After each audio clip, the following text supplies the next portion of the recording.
जिस तरफ हम जा रहे हैं, अगर हम इस बर्बादी को यहीं नहीं रोकेंगे, इस पर अंकुश नहीं लगाएंगे, तो हम बहुत मुश्किल में फंस जाएंगे। देखिए, 1950 के दशक में एक घोटाला हुआ था, जीप स्कैम।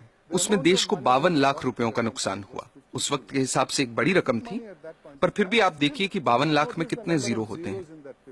और भी कई घोटाले थे। LIC में मुंद्रा घोटाला, भारत बैंक का डालमिया घोटाला, नगर वाला स्कैम सेंट्रल बैंक में। हर साल घोटाले होते थे।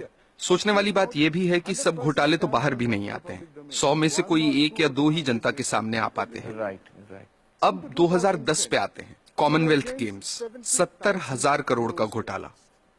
2G scam, 1,76,000 crore. 2012 पे आइए, कोलगेट घोटाला, 1,86,000 करोड़।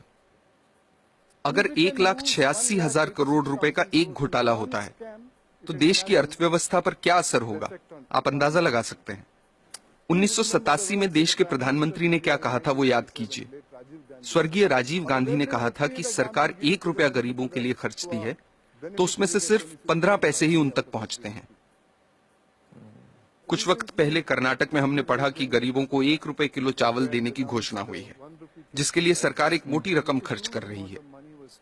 कुछ हफ्ते ही बीते थे कि अखबारों में ये रिपोर्ट्स आनी शुरू हो गईं कि जो पैसा गरीबों को 1 रुपए के हिसाब से चावल देने के लिए खर्चा जा रहा है, उससे जो चावल खरीदा जाता है, वो या तो एकदम सड़ा हुआ होता है, या जहां अच्छे चावल की खरीद हुई है, वहां उसे गोदामों से चुरा चुरा के प्राइवेट लोगों को दे दिया गया है। इस तरीके से पैसे की लूट हो रही है। कैसे बच पाएंगे हम? सर, इस तरह के घोटालों का, भ्रष्टाचार का आम लोगों की जिंदगी पर कैसे असर पड़ता है? आप अपने रोजमर्रा के खर्चों को देखिए।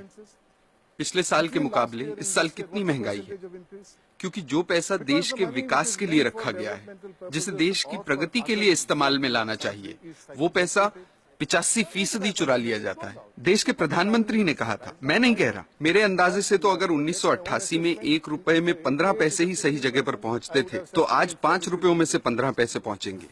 ये हो रही है हमारी तरक्की। हम लोग, आप हेल्थ केयर को लीजिए। सरकारी अस्पतालों को काफी नजदीक से मैंने देखा है कि वहां क्या हो रहा है। मैं आपको एक मिसाल देता हूं। 2010 में एक गांव की महिला डिलीवरी के लिए सरकारी अस्पताल आई। उससे पैसे मांगे गए, उसके पास पैसे नहीं थे। अस्पताल ने साफ इनकार कर दिया। महिला के साथ जो व्यक्ति था, वो पैसों का इंतजाम करने गांव भागा। फिर अस्पताल वालों ने महिला को कहा कि यहां मत बैठो, बाहर जाओ। वो बेचारी उस हालत में सड़क पार करके बाहर बस स्टॉप पर जाकर बैठ गई। जब तक पैसों का इंतजाम होता, बाहर उसी बस स्टॉप पर उसकी डिलीवरी हुई। ये किस तरह के समाज में जी रहे हैं हम? मुझे लगता है कि लालच तो एक बात है, लेकिन लालची होने के साथ साथ हम अपनी इंसानियत भी पूरी तरह से खो रहे हैं। हम इंसान से शैतान बन रहे हैं। हमें इस बात से कोई फर्क नहीं पड़ रहा कि दूसरे लोगों के साथ क्या हो रहा है। हर जगह, हर डिपार्टमेंट का यही हाल है। कुछ ईमानदार लोग भी हैं। मैं ये नहीं कह रहा कि सभी 125 करोड़ लोग बेईमान हैं, लेकिन ज्यादातर लोग मजबूरी में ईमानदार हैं, क्योंकि उनके पास बेईमानी करने का मौका ही नहीं है। आज के हालात ऐसे हैं कि एक आदमी जो बड़े ओहदे पे है, वो अगर दूसरे पर उंगली उठाकर कहता है कि आप भ्रष्ट हैं, करप्ट हैं, तो सामने वाला इनकार नहीं करता। वो पलटकर कहता है कि आप नहीं हो क्या भ्रष्ट? That's so true. That is so true. ऐसी सोच बन चुकी है। यहाँ जो नौजवान मौजूद हैं, उनसे मैं कुछ कहना चाहता हूँ। Sure, please. मेरी पीढ़ी के लोग अब हालात नहीं बदल पाएंगे। अब सिर्फ आप ही हालात बदल सकते हैं।